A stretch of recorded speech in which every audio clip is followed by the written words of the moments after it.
Salut! Alors aujourd'hui, je vais vous expliquer comment je vais monter ma cuisine. Ici, vous voyez, j'ai cet espace et puis je vais venir construire une belle cuisine aménagée de manière à avoir un petit studio sympa. Alors avant de commencer, pour ceux qui ne sont pas encore abonnés, il y a le bouton pour s'abonner à ma chaîne et être informé de toutes les nouvelles vidéos. Alors concrètement, ma cuisine, ça va se passer comme ça. Ici, j'aurai un grand plan de travail comme ça. Voilà. Avec sous ce plan de travail ici un meuble sous évier pour cacher toutes mes panoplies compteurs. Au-dessus de ce meuble, j'aurai mon évier. À côté, ici, j'aurai un frigo, un petit frigo qui vient sous le plan de travail. Au-dessus, sur mon plan de travail ici, j'aurai une plaque de cuisson avec 2 feux électriques. Et puis ici, j'aurai ma hotte de ventilation. Après, le plan de travail continue et ici, j'aurai un retour de bar sur lequel on peut venir s'asseoir autour et puis prendre le petit-déj, machin. Et puis, entre ce plan de travail comme ça et mon retour de bar comme ça, je vais mettre 2 tiroirs pour ranger tout ce qui est couvert, machin, ustensiles de cuisine. Et puis, en dessous du plan de travail, je viendrai mettre ma machine à laver. Et puis, étant donné qu'on a un petit peu plus de place, je viendrai faire des casiers de rangement, donc peut-être casier à bouteilles, je sais pas, ou plus large pour la nourriture. Ça dépendra de l'espace qui reste. J'ai pas encore regardé la largeur des machines à laver. Et puis au-dessus, donc là, j'aurai des placards comme ça qui s'ouvrent pour venir mettre les couverts, la nourriture, tout ça. Et puis là, étant donné qu'on a la poutre, les placards viendront comme ça. Et puis là, on aura une petite étagère pour, je sais pas moi, laisser égoutter la vaisselle ou ce genre de choses. Et puis, donc, entre mes meubles hauts et mon plan de travail, j'aurai une crédence que je vais faire en carrelage un petit peu... je pense que je vais mettre des carreaux un peu en style carrelage de métro avec des joints noirs. Ça pourrait être sympa. Et là, j'aurai donc 2 prises si on a besoin de brancher des petites choses. Donc ça, c'est pour ce que je vais faire. Alors voilà comment je vais m'organiser. Donc, première journée, je pense le faire en à peu près 2-3 jours. Voilà, ouais. Donc première journée, je vais venir poser mes meubles bas, faire toute la partie basse et puis éventuellement le retour. Et puis dans ma deuxième journée, je vais faire ma crédence de cuisine. Et après ma crédence de cuisine, je viendrai poser directement dessus. Ça m'évitera de recouper tous mes carreaux, tout ça. Je finirai avec des carreaux entiers. Je viendrai poser directement dessus les meubles hauts de cuisine. Et puis après, il me faudra certainement une 3e journée pour faire toutes les petites finitions. Poser les étagères, faire les joints de la crédence, mettre les poignées de porte, tout ça, ce genre de choses. Voilà, donc je pense que ça va me prendre à peu près 2-3 jours pour faire tout ça. Première étape, ce que je vais faire déjà, donc je commence par la partie basse. Je vais venir construire le caisson, donc c'est du meuble en kit classique que j'ai acheté. Voilà, ce que je fais pour que ça me coûte le moins cher possible, j'achète du meuble de taille standard et puis ces meubles de taille standard, je viens recouper dedans et puis les ajuster en fonction de mes besoins. Et ça me permet de faire des économies substantielles. Donc là, je vais commencer par construire le caisson qui vient ici. Une fois que j'aurai construit ce caisson, ici, je vais avoir 2 planches de bois qui viennent pour soutenir ce retour de bar. Donc je vais venir poser ces 2 planches de bois et mettre un tasseau. Et ensuite, ça me permettra de venir présenter mon plan de travail et faire ma découpe pile poil pour ce coffre là. Allez, action!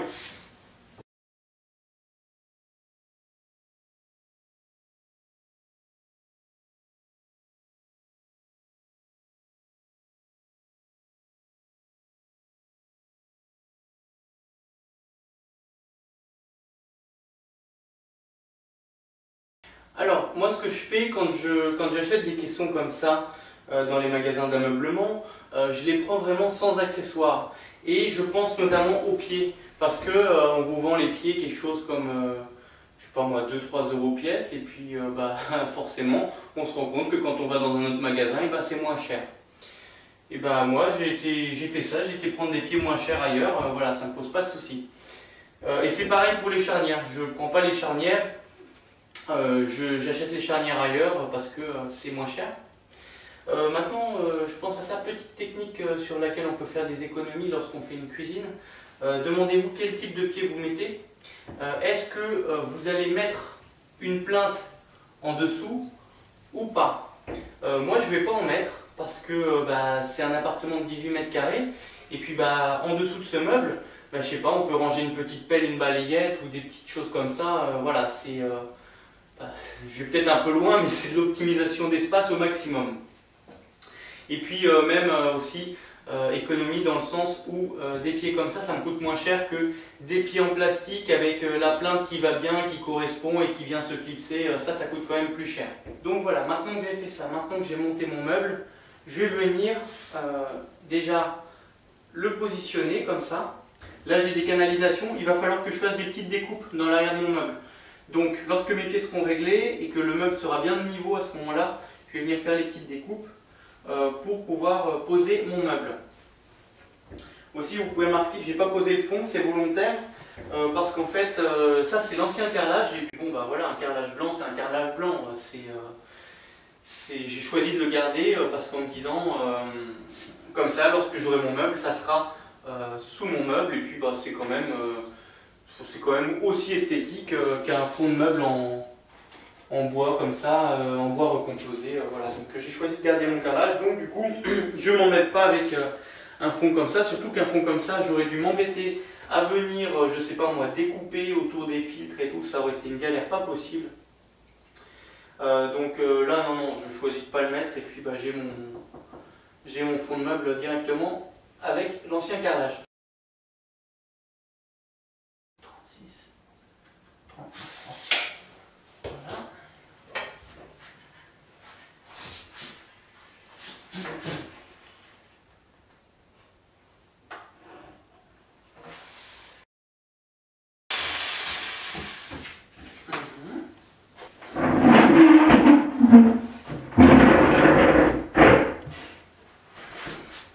Alors, donc j'ai fait mes découpes pour le passage de mes tuyaux. Ça c'est bon, je suis venu présenter mon meuble, je suis venu régler mes pieds parce que ça peut toujours bouger un petit peu quand on bouge le meuble. Donc je suis venu recontrôler.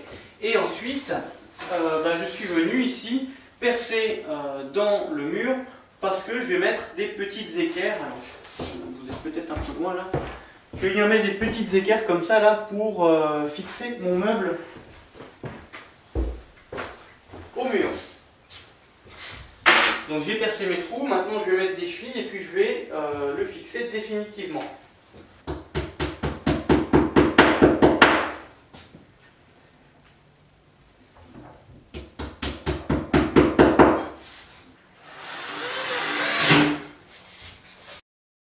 Maintenant, je vais passer à ici la partie en bois qui va supporter mon retour de barre. Parce que sur cette partie en bois, elle va monter comme ça et en fait elle va servir de support à mon plan de travail.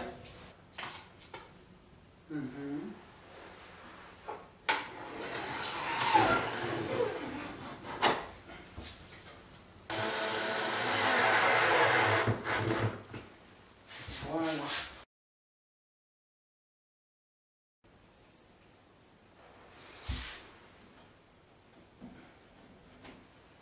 Alors pendant que j'y suis, petite technique pour couper un tasseau avec une scie égoïne. C'est pas compliqué, seulement il faut juste bien savoir positionner ses mains. Alors là j'ai montré, quand on attaque, on la met pas comme ça, on la met à 45 degrés. À 45 degrés sur le trait, et puis cette main-là, alors en fait cette main-là elle va tenir le bout de bois là comme ça, les quatre doigts tiennent le bout de bois, et le pouce, donc il ne faut pas le mettre là, il ne faut pas le mettre là où on va couper, parce que ce qui peut se passer c'est que la lame elle peut venir comme ça. Non, il faut maintenir avec le pouce mais il faut le mettre comme ça.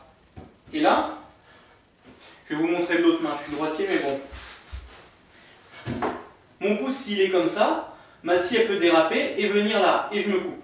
Alors que si je maintiens mon bout de bois avec mes quatre doigts comme ça et que mon pouce il est en l'air, ma scie à 45 degrés, et ben là, je ne peux pas déraper.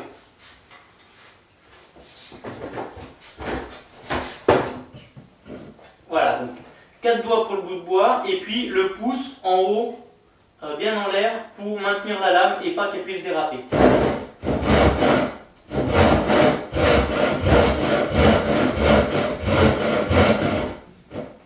Et je force quasiment pas. C'est vraiment je tire, je pousse, je tire, je pousse. Je suis pas là, non, non. Ça va tout seul. Il faut juste se mettre bien à 45 degrés et puis voilà.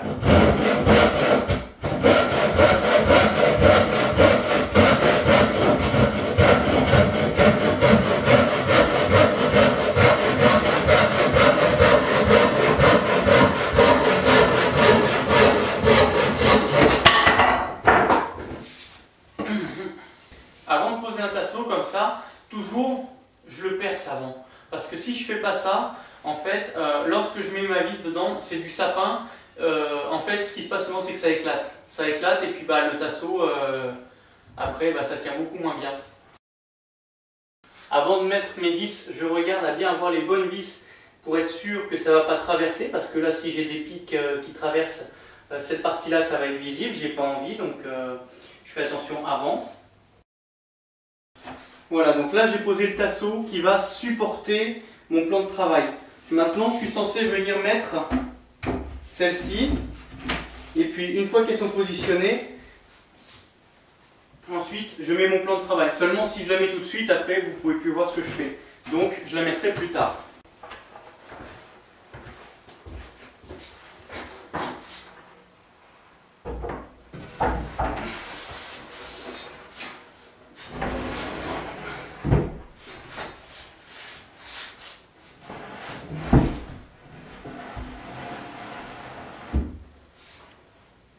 Alors voilà, c'est le plan de travail que j'ai préparé, que je suis venu vernir. Bon maintenant je vais le poser. Là j'ai vu que j'avais ma petite trappe pour accéder à mes vannes. Elle tombe pile poil dans le plan de travail, donc il faudra que je la raccourcisse un petit peu. Bon ça fait partie des aléas du chantier. Bon donc maintenant je vais devoir découper ce coffre dans mon plan de travail.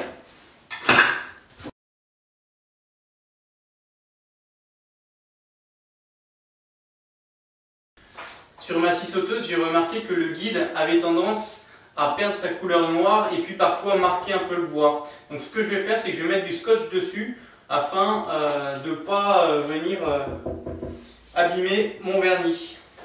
Tacher mon vernis, ouais.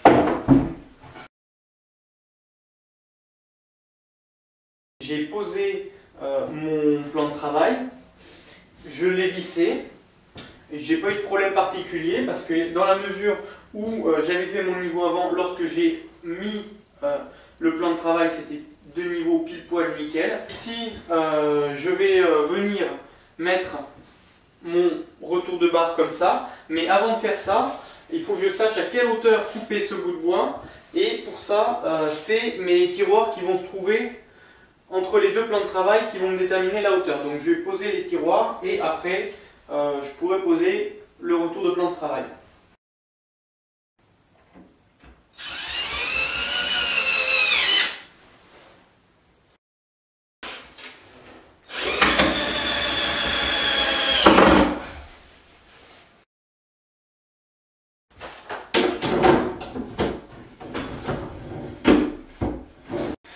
Voilà, là je viens de construire mon système de tiroir.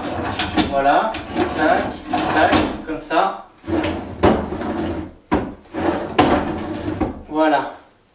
Et donc, maintenant, ici sur l'ensemble, j'ai plus qu'à venir mettre mon retour de barre.